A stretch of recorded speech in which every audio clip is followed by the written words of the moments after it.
जमालपुर में आचार्य प्रशिक्षण। पटना में PFI progressive federation of India के कार्यालय में कुछ माह कार्यालय सचिव के रूप में कार्य करने के बाद मुझे जमालपुर में आचार्य प्रशिक्षण के लिए बुलाया गया। उन दिनों बाबा के व्यक्तिगत सहायक पीए आचार्य अभेदानंद अवधूत थे। वे बहुत अच्छे साधक, मृदुभाषी और भद्र व्यक्ति थे। वहाँ हम लोग केवल 5 से 6 प्रशिक्षार्थी थे। आचार्य दशरथ जी हम लोगों को प्रतिदिन आचार्य प्रशिक्षण देते थे। उस दौरान हम लोग सुबह शाम पूज्य बाबा के दर्शन का भी आनंद लेते थे। इसे मेरा सौभाग्य ही कहे कि परम पूज्य गुरुदेव की भौतिक उपस्थिति में मुझे जमालपुर में ही आचार्य प्रशिक्षण प्राप्त करने का मौका मिला।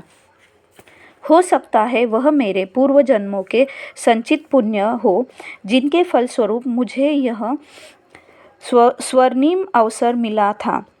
यह मेरा अहोभाग्य था कि प्राय प्रतिदिन ही जब पूज्य बाबा अपने रेलवे कार्यालय जाने के पूर्व आश्रम आते थे तो मुझे व्यक्तिगत साक्षात्कार, पर्सनल कांटेक्ट के लिए अपने कमरे में बुला लेते थे।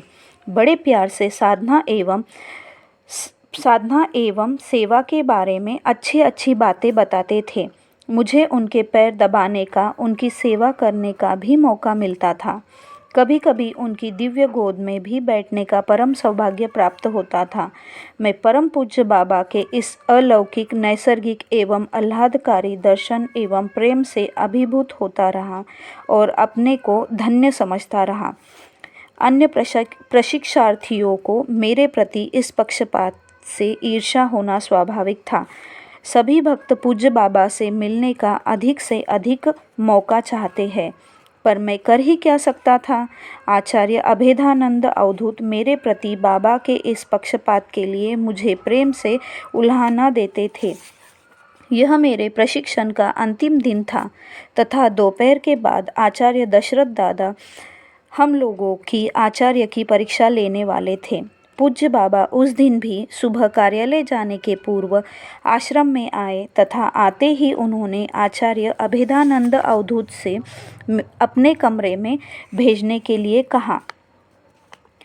उनका आदेश पाते ही मैं उनके कमरे में प्रवेश किया तथा परम पूज्य बाबा को साष्टांग प्रणाम किया। मैंने उन्हें वहां अपने दिव्य रूप में बैठा देखा। चारों तरफ कमरे में शुभ्र ज्योति झलमल कर रही थी। मैं उस रूप को देखकर भक्ति भाव से ओतप्रोत होने लगा तथा मेरे मन में अनंत आनंद के हिलोरे उठने लगे। पूज्य बाबा के उस रूप को मैं अपलक निहारता रहा। तत्पश्चात पूज्य बाबा बोले, कहो आचार्य ऋषिकेश, तुम्हारा क्या समाचार है। मैंने कहा, बाबा मैं आचार्य नहीं बना हूँ। आज दोपहर को आचार्य परीक्षा होने वाली है। बाबा ने कहा, नहीं जी, तुम आचार्य बन गए।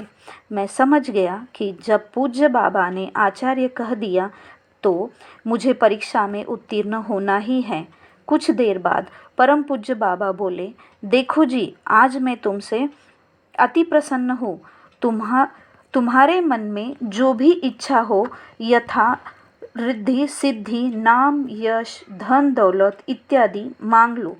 पूज्य बाबा की प्रेम भरी अद्भुत वाणी को सुनकर मैं भाव विह्वल हो अनायास ही उछलकर बाबा की गोद में जाकर बैठ गया तथा उनसे कहा कि मुझे कुछ भी मांगने की इच्छा नहीं है।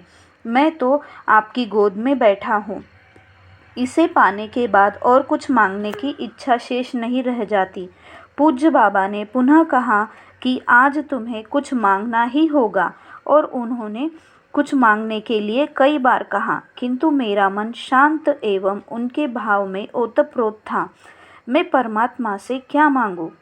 जब पूज्य बाबा बार बार कुछ मांगने के लिए कहे तो मेरे मन में अचानक कुछ मांगने का एक भाव आया।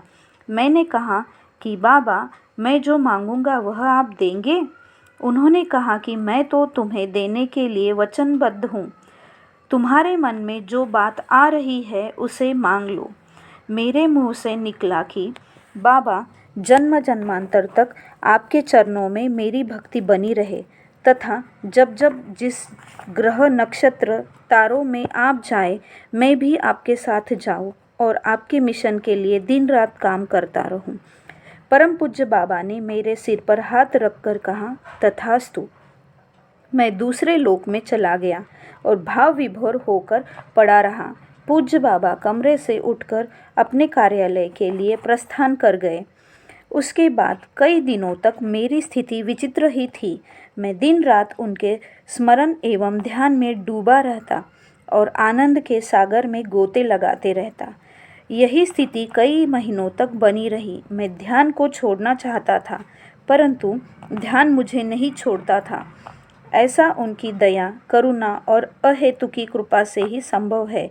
जिस स्थिति को पाने के लिए बड़े बड़े ऋषि मुनि निरंतर साधना के द्वारा प्रयासरत रहते हैं, पर पाना असंभव हो जाता है, उस स्थिति को मुझ अकिंचन अज्ञानी को परम पूज्य बाबा ने सहज ही में दे दिया।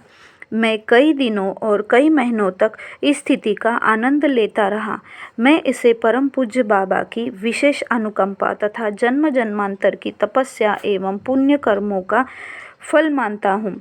इस दुनिया में उनके लिए कुछ भी असंभव नहीं है। इसके लिए उन्हें मात्र भक्त का निश्चल एवं सरल हृदय चाहिए।